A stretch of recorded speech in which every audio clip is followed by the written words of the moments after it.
What we're going to do in today's video, Pebbles, talk about 3 dimensions in photos. Whoa! Let's go, come on then. We're going now. This is where you jump off the rock. No?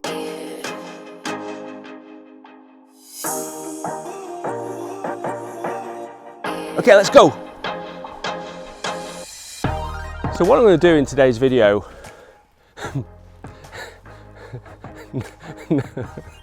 never work with animals. So what I'm going to do in today's video is I'm going to talk about depth in photography and how you can use various techniques to create the perception of depth in photography.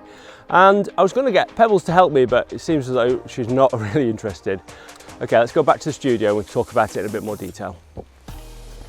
Okay, back in my studio now, and I just want to go through some photos with you and try and explain a little bit more about depth and 3D and 2D. So why is it important? Why does this really matter? Well, if you've ever taken any shots that just looked a bit flat, like these, then you're probably going to find that this video is probably going to massively help your photos, because what I found was that I just couldn't understand why some of my photos, even though when I was there in person, it looked amazing. When I got back, looked in Lightroom and I thought, oh, that just looks horrible. Why does it look so bad? And then obviously you've got all the things like composition and light, but one of the big things that really made a difference to me was depth. And the reason I'm doing this video now is that I've just finished my landscape mastery course and I'm going to be launching that next week. I'm really excited about it, and I've just been finishing off all the compositional elements to it. It's just got so much in it, and I just really wanted to share this with you. Obviously I can't share the whole course on here, and I will be sending out details of anybody that's signed up in the link below next, probably Wednesday or Thursday, with details of how to get hold of that course. But until then, here's some ways that you can improve your photography by just understanding depth. So before we just jump into the first point, I want to talk about depth and how we perceive depth and how our brain sort of interprets it. So the main way we do it is with our binocular vision. So we've got 2 eyes, they look at the image at a slightly different angle, and then our brain's really clever and it perceives depth from those two-dimensional images. Obviously we don't do that with a camera, so we've got to do it in a different way. Now your brain, actually, even if you just close one eye, you can't perceive depth as well, but you still can interpret depth just with one eye, with monocular vision. And what your brain's really clever at doing is just looking at visual cues.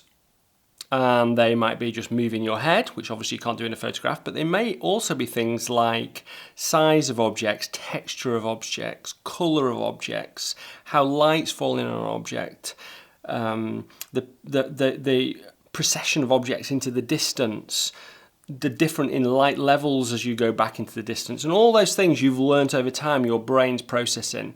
And it's doing that whilst you're walking around, as well as your binocular vision that's giving you the 3D depth perception. But when you're just looking at a 2-dimensional image, so something like this, then you don't need 2 eyes, you need 1 eye. It's not going to make any difference whether you've got both eyes open or not. So then what we've got to do as photographers is we've got to come up with ways of illustrating that depth in the image. So we're going to jump straight into the first one, which is size. Now size is a fairly obvious thing to look at. So if you look at this image here, then you can see that there are a number of trees in it, and it's pretty obvious that the trees in the background are further away than the trees in the foreground. Unless they're really small trees, they're going to be roughly the same size as the tree in the foreground. They're also a little bit lighter as well, but mainly on size, you can see that those trees are going to be further back than the tree in the foreground. Similarly, in this shot here of New York, you can see that the buildings are smaller than the bridge, and the bridge on the right is going to be further away than the bridge on the left because it's slightly smaller. So even though the light levels on all these things are fairly similar, your brain's interpreting depth in this image because of the different sizes.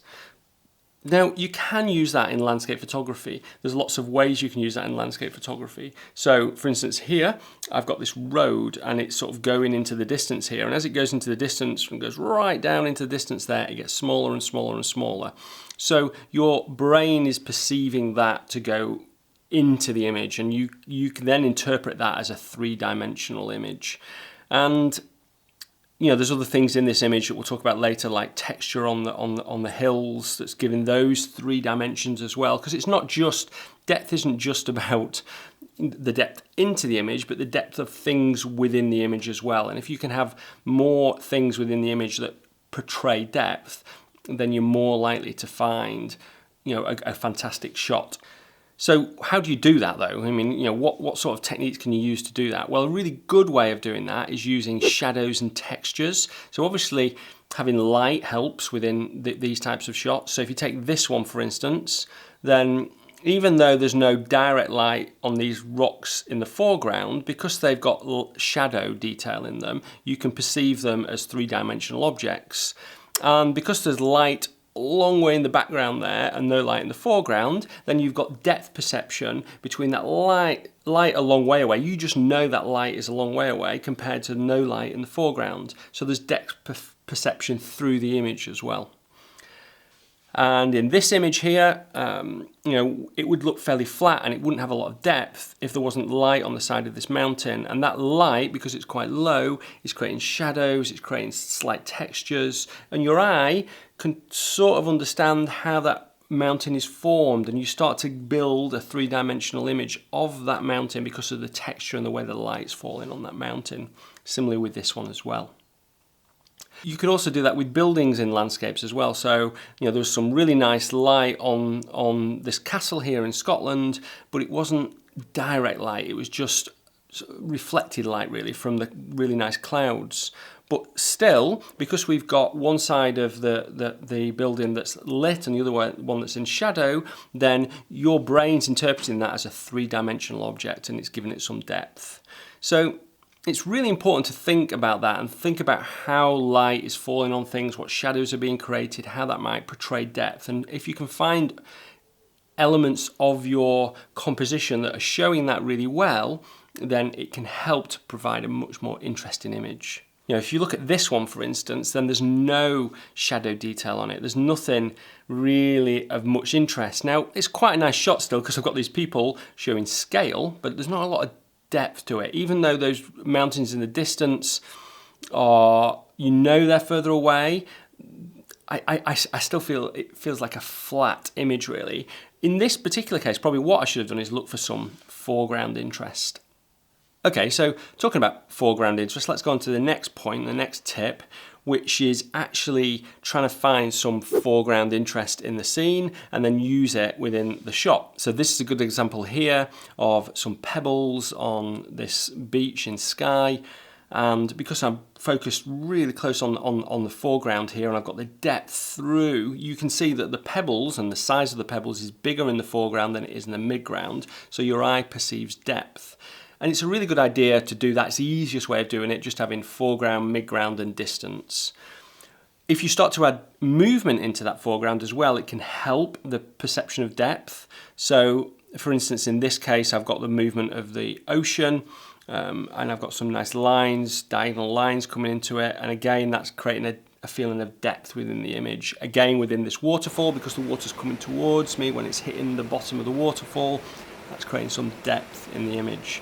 So when you're taking your images and with a wide angle lens, in fact what I'm shooting this with is my 10-24, my Fuji. If you're shooting at 10mm and getting shots like this, where you've got really close-up foreground, then that really helps to create depth because you've got that connection between the foreground, the midground and the distance. Now a really interesting way of creating depth is using something like this. So this is my Sigma 24mm 1.4 lens. And this is a fantastic lens for shooting out of focus elements in the landscape as well. So, you know, just go and try it. Put it on f1.4. I did it when I was just recording the intro to this scene. If we just go back and have a look. And I'm just back here on the walk just to tell you a little bit more about Another great way of creating depth, and you might have seen it in some of my first video footage right at the beginning of the video, and that's just to have out of focus elements in your shot. And if you can have foreground out of focus elements and background out of focus elements, then your sort of brain's perceived into thinking that there's depth into the image. So you can see here that I'm in focus, the trees right at the beginning aren't in focus, and the trees behind me aren't in focus. And you can change that as well. So if I move closer to the camera, then it changes the perception of depth behind me, because as you can see, there's more out of focus elements behind me now, and the tree closest is probably getting slightly more in focus. So here I've got a Sigma f1.4 lens, and this is a good thing to show you just how you can use this to create depth. So if I just take a shot here and just focus on something in the foreground, then that gives a perception of depth. But also, if I focus on the middle ground, then you can also see that that's given a perception of depth as well. You see, you can do really clever things with it. And then, you know, if you think, oh, well, that's just a sign, here's a landscape I did where I just focused on the foreground, then I got the background out of focus, and because the background is out of focus, then it gives a stronger feeling of depth to this image, because your brain again is interpreting, well, if something's out of focus, it's probably further away. So you're again giving it some sort of three-dimensional feeling. Again, I did the same here where I've just focused on the grasses. It's not the best ever shot, but it gives you an example of how depth can really help in an image. Okay, the next thing to talk about, and this is depending on the conditions really, so you can't just make this happen, is layering. It's a good idea to do this with a long lens, but you can also do it with a sort of a medium lens as well. And that's where you've just got atmospheric attenuation of the light coming through. So again, if you look at this image here, you know that Half Dome in the distance is a lot further away than the closest mountain here, which is in the shadow. Looking from the other direction, I was almost up at Half Dome here, shooting back the other way, and you can see that there is depth in this image because I've got layering, and because your mind's thinking, okay, well, those things that are lighter in the image are probably further away, then it gives a sense of depth to it. And layering can be used in lots of different ways. Here's an example of layering without, you know, using a long lens, but using, I think this was a 24mm lens, I'd say. And, you know, we've got layers of, we've got the foreground here, but we've got a layer of the tree, which is in the sun. Then we've got the first bit of the mountain. Then we've got the rainbow. Then we've got the mist. And then we've got the next bit of the mountain. And it's often a good idea to do that in woodland as well. You can layer up pieces in woodland. So rather than your woodlands looking really bland like this, they can look great. And actually, in last week's video, I did a bit of video that showed just how much difference fog can make. If you just have a look at this, you can see here as the fog cleared, how the layering just disappeared, and how that sort of three-dimensional effect in the scene just changed so quickly. So it's a really good idea to think about layering and how you can layer up the image. Okay, the final thing is perspective, which is a fairly obvious thing really, but just having these diagonal lines going into the distance. Now you can do that in lots of different ways. You could do it on a road disappearing into the distance. You could do it on a path disappearing into the distance. In this case here, you can see I've got two shots. One where I took the wall from the left-hand side, then I moved over about 5 meters, really close to the wall, and I've created quite a lot more depth into the image by having the wall really close to me, and then really strong diagonal converging lines disappearing into the distance. So you know that wall is further away, so it gives an example of depth. You don't have to just have a wall, you could just have light. So in this case, the light beams are giving a perception of depth in this scene. So I'm always looking for those sort of things. I'm always looking for things that are able to give depth in a shot. So go out, have a look, see what you can find. I'm sure if you really start looking, you'll start to find things that you probably didn't notice before, or maybe go back to some of your old photos. Okay, before I go, I just want to talk about something I'm massively proud about, because I've worked on it for the last 12 months and I've put all my knowledge into this course. It's everything that I know about landscape photography and the art of landscape photography. So it's going to be launched next week. Thanks for everybody that signed up to find out more information when it is launched. If you haven't, there's a link below so you can sign up there. If you do sign up there, then you're going to get a discount on the launch when I announce it next week, and I'll send you the details as soon as I get it. Just to give you a little bit of taster of what it's going to be all about, here it is. I feel privileged to be able to capture the world around us.